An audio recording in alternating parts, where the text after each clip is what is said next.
Bismillahirrahmanirrahim. Assalamualaikum warahmatullahi wabarakatuh. Perkenalkan, nama saya Muhammad Fikri Ansyori, NPM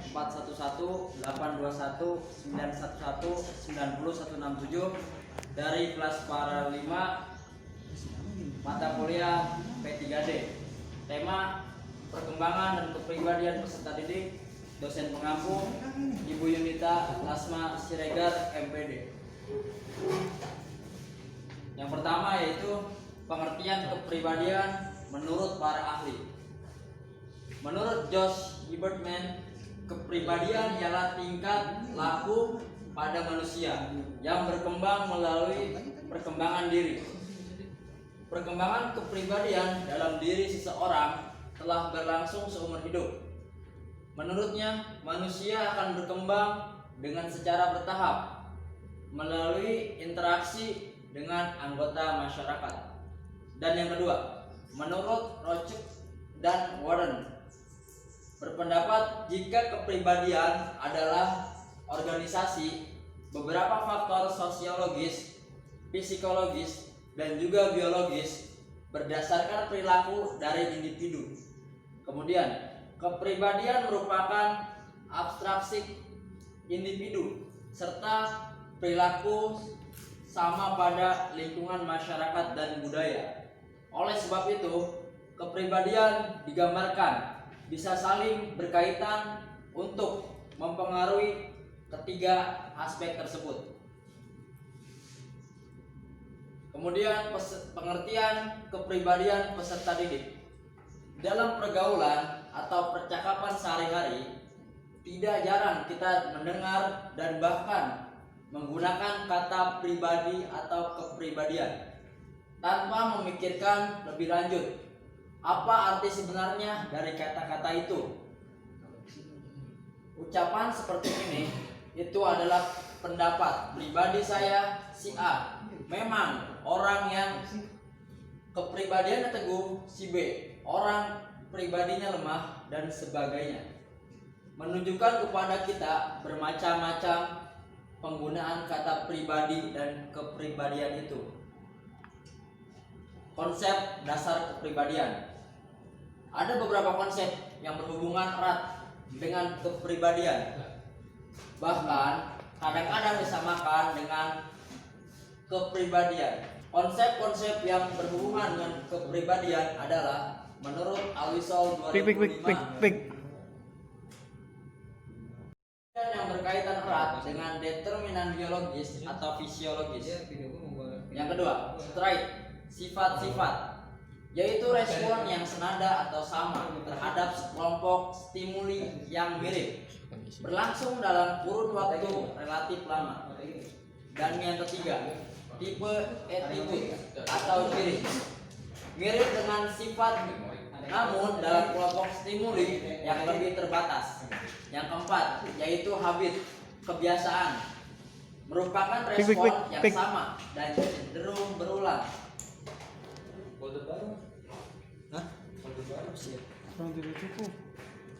Batalin aja.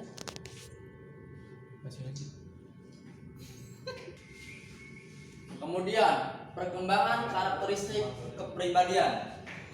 Berikut ini merupakan perkembangan kepribadian. Faktor-faktor yang mempengaruhi perkembangan kepribadian. Perkembangan kepribadian individu menurut Freud dipengaruhi oleh kematangan dan tata cara individu mengatasi ketegangan. Tahap-tahap perkembangan kepribadian. Menurut Freud, kepribadian individu telah terbentuk pada akhir tahun kelima dan perkembangannya selanjutnya sebagian besar hanya merupakan penghalusan struktur dasar itu.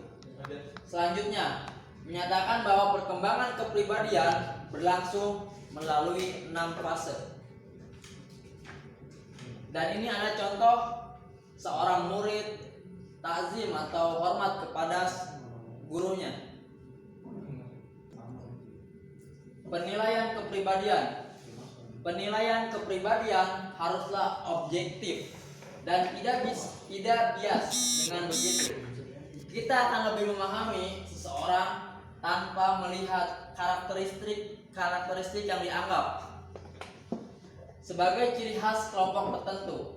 Penilaian kepribadian berfungsi untuk 1. Memilih seorang untuk menduduki jabatan tingkat atas. 2. Kemampuan seseorang mengatasi stres. Yang ketiga, membantu siswa memilih jurusan. 4. Penelitian CO. Penelitian tentang hubungan kecemasan dan prestasi di sekolah.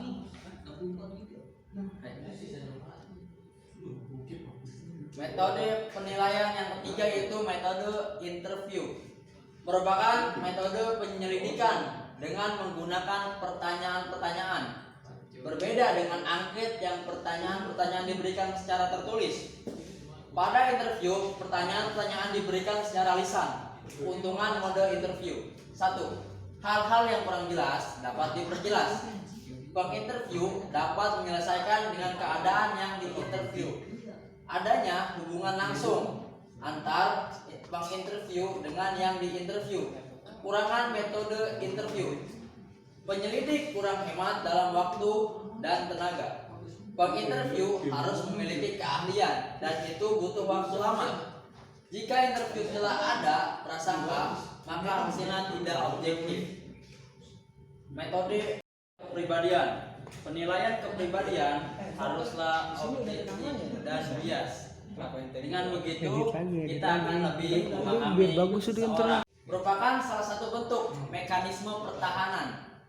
Dalam mekanisme proyeksi individu secara tidak sengaja menempatkan isi batin sendiri pada observasi. Ialah metode untuk mempelajari kejiwaan dengan sengaja mengamati secara langsung, teliti dan sistematis. Dalam hal ini, observer dapat melalui 3 cara, yaitu yang pertama, introspeksi. Intro berarti dalam dan sketre berarti melihat. Jadi pada introspeksi, individu mengalami sesuatu dan ia sendiri dapat pula mengamati, mempelajari apa yang dihayati itu. Yang kedua, introspeksi eksperimental. Suatu metode introspeksi yang dilaksanakan dengan mengadakan eksperimen secara sengaja dan dalam suasana yang dibuat. Metode ini berfungsi untuk mengatasi subjektivitas yang ada di metode introspeksi. Kemudian ekstrospeksi berarti melihat keluar.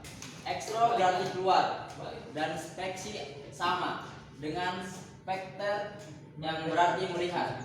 Jadi ekstrospeksi adalah metode dalam ilmu jiwa yang berusaha untuk menyelidiki dan mempelajari dengan sengaja teratur gejala-gejala jiwa sendiri dengan membandingkan gejala jiwa orang lain dan mencoba mengambil kesimpulan dengan melihat gejala jiwa yang ditunjukkan dari mimik dan pantomimiknya.